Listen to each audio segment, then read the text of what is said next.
Bonjour à tous, c'est Elise. J'espère que vous allez bien. Hello everyone, it's Elise. I hope you're well. Let's get started with today's class, which is about les liaisons. On va commencer avec le cours d'aujourd'hui sur les liaisons de connection. OK.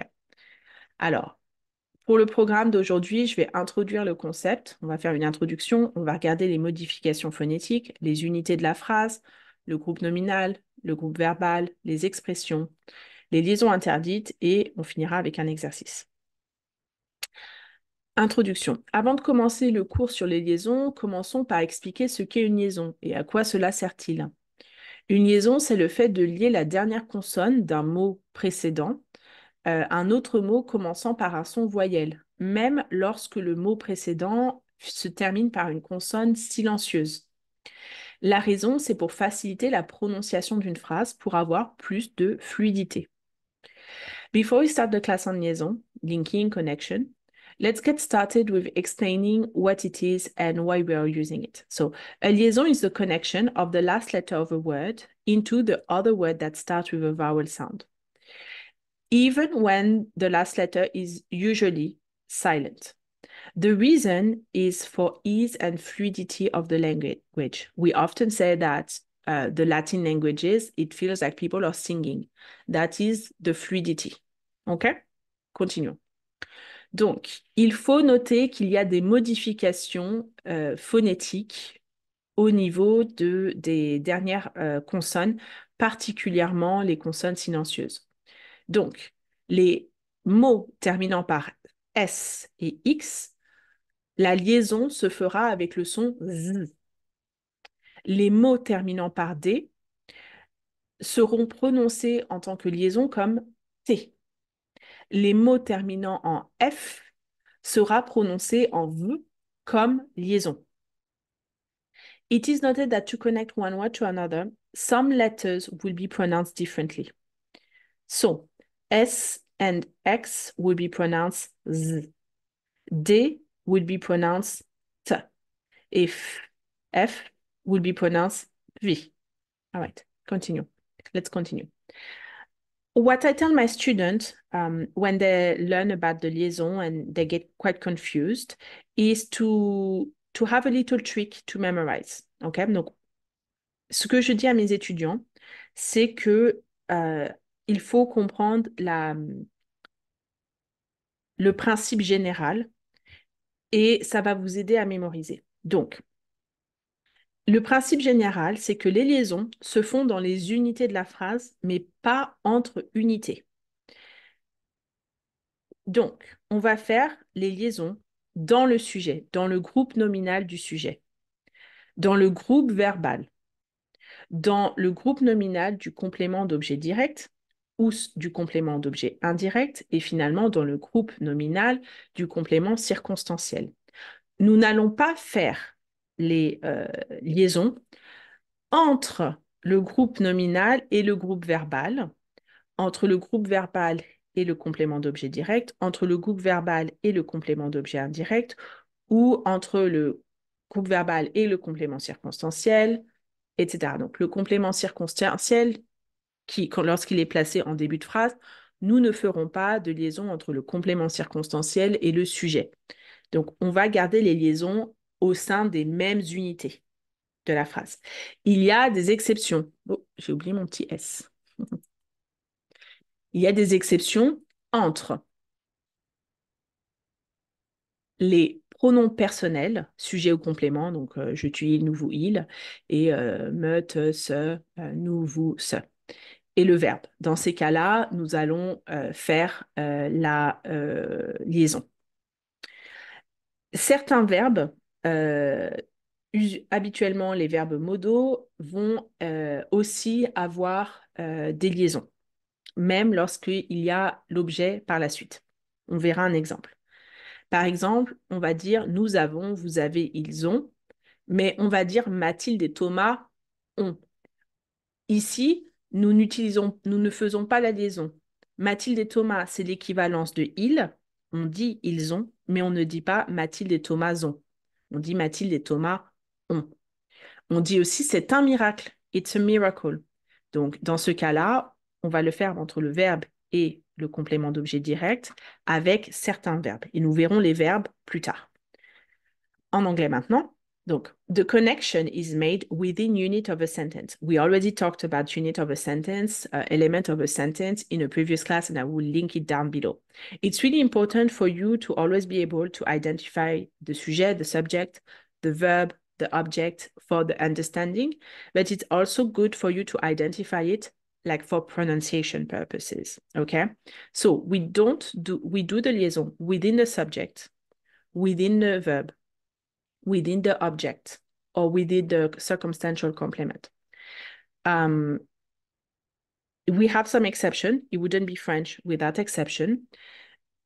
When we use a subject pronoun or a complement pronoun, we can make the liaison between the subject pronoun or the pronoun complement and the verb. And there are also certain verbs, and they're very limited, certain verbs that you can make a liaison after. I will introduce them later. For example, we will say, nous avons, vous avez, so sujet-verbe, sujet-verbe, ils ont, sujet-verbe. But we will say, Mathilde et Thomas ont. We say, ils ont, we recycle and we link, but this S is getting dropped. Mathilde et Thomas ont. So that's only when you have subject pronoun. All right, continue. Let's continue. On va regarder maintenant le groupe nominal. Donc, le groupe nominal, on le trouve dans le sujet, donc dans le complément d'objet direct, le complément d'objet indirect et le complément circonstanciel. Encore une fois, pas de lien, on ne lit pas ici. Non. Ici, ici, ici et ici. Not within. OK? Pas entre les deux. Donc, quand va-t-on faire la liaison? On va faire la liaison entre le déterminant et le nom, mon ami, les enfants. Nous allons faire la liaison entre le nom et l'adjectif lorsque le nom est pluriel. Donc, déterminant nom, des enfants, adorables, des enfants adorables. Nom et adjectif, pluriel uniquement, only for plurals. Nous allons faire la liaison lorsque nous avons un adjectif et un nom. Son grand amour. Donc, le D devient T. Son grand amour. OK? Adjectif et nom. Donc, déterminant nom, adjectif, si au pluriel. Déterminant nom, si au singulier. Et adjectif nom. OK? Pour les compléments circonstanciels, on peut avoir les prépositions compléments chez eux sans avantage. Pour les compléments d'objet indirect ou compléments circonstanciels. Donc, préposition et le complément. Donc, soit le nom, soit le pronom. Okay? Chez eux, sans avantage. Parce que they work together. And that's why we do it. Ils travaillent ensemble. C'est pour ça que nous le faisons. On peut aussi avoir la liaison entre un adverbe et un nom. Il ne devient pas un homme responsable. Je vais répéter en anglais. I will repeat in English. Donc, as we said, we do the liaison within each unit. So, the unit of le groupe nominal is going to be found, the nominal group is going to be found as a subject, as a direct object, as an indirect object, or as a circumstantial complement. We do the liaison within those, but not unit to unit or element to element. Okay? That we do not do. Within the nominal group, we do the liaison between the determiner and the noun. Mon ami, les enfants. Excellent. We do the liaison between the noun and adjective in plural. Des enfants, so here déterminant nom, good. Adorables, des enfants adorables. Des enfants intelligents. Des enfants avenants, etc., etc. OK? Donc, entre le nom pluriel et l'adjectif. Good. On le fait entre l'adjectif et le nom. For the adjective that are placed in front of the noun. Petit, grand, gentil, méchant, gros, etc., etc. Jeune, vieux, blablabla. Son grand amour. D devient T, son grand amour. Her big love. Between the preposition and the complement. whether it's a noun or a pronoun. Chez eux, sans avantage. And here it's very clear because they are related. They work together. The element of the nominal group work together. They stay together. Okay? And then within an adverb and a noun. Il ne devient pas un homme. He's not becoming a man. Il ne devient pas un homme responsable. Okay? So, we keep them within unit because they work together. Let's continue with le groupe verbal. Donc, le groupe verbal, on va faire un petit retour sur les auxiliaires, les adverbes et les adjectifs. Donc, entre l'auxiliaire et le participe passé, ils sont intervenus, tu as appris. OK? Here, always. Entre le verbe et l'adjectif, le garçon est anglais. OK? Ici, on fait la liaison aussi. Entre un adverbe et un adjectif, le citron est très acide. OK? Elle est plus intelligente que son frère, entre l'adverbe et l'adjectif. OK? Why? They work together. Auxiliaire et participe passé, ensemble. Le verbe et l'adjectif travaillent ensemble. L'adverbe et l'adjectif travaillent ensemble. Ils sont dans le même groupe. Ils appartiennent à la même chose. OK? Et on va aussi faire les liaisons après certains verbes. Alors, ici, c'est plus si vous voulez. It's more if you want. OK, this one. Donc, avec le verbe être, aller, avoir, devoir, falloir, pouvoir, vouloir. Donc, les auxiliaires et les modaux, we will do the liaison with whatever comes after. Ils peuvent exiger, je vais enseigner. But you can also decide not to do it. Ils peuvent exiger, je vais enseigner. And that will work as well. So this one is if you want, and those one are you have to. OK? Donc, certaines expressions, nous faisons aussi toujours les liaisons. On revient au fait que ces choses, ça travaille ensemble, c'est uni, it's united, OK? It works together. Plus ou moins, more or less, petit à petit, little by little, step by step, de temps en temps, from time to time, désolé. My English sometimes, after my vacation, my English is really rubbish. And then tout à coup, suddenly. OK? All of a sudden. On a le thème de les choses qui travaillent ensemble, qui sont ensemble, qui ne peuvent pas être séparées. On fait les liaisons. So we really have this trend that things that work together stay together. We do the liaison. And that's why we do within unit, not unit to unit. Because you can decide to remove one unit. OK?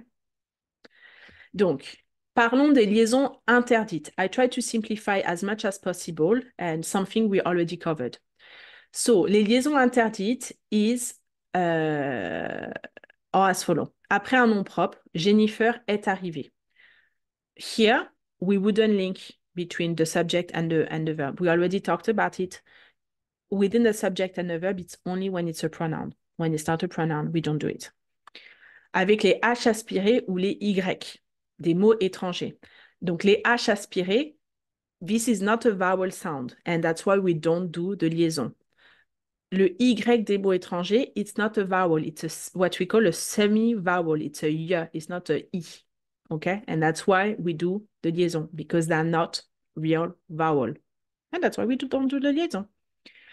After the et, les enfants et amis de mon mari, we don't say les enfants et amis. And it's just like not to confuse et with like another verb or something else. Okay? Les enfants et amis de mon mari. You also have the et, like from the Latin, and that will mean something else. Donc, les enfants et amis de mon mari, pas de liaison après le et, même si c'est ensemble. Après un nom singulier, un chien adorable, we talked about, within the noun and the adjective, only for plurals, not for singular. And then we don't do it before a numeral adjective. We say les 8 enfants. We don't say les 8 enfants. Okay? Les 11 joueurs de foot. We don't say les 11. Okay? Good. That's it. I mean, really simple. We do it within things that work together, within units. Okay? And unit to unit when it's a pronoun, a subject pronoun or a personal pronoun, and when you have the specific verbs. That's it. Those are the two exceptions of unit to unit. OK. On va faire un exercice. Let's do an exercise. So I'm going to let you read this one in your head. I'm going to give you a few seconds. I advise you to pause at this moment, and then we will correct. I will read for you. So I give you 15 seconds.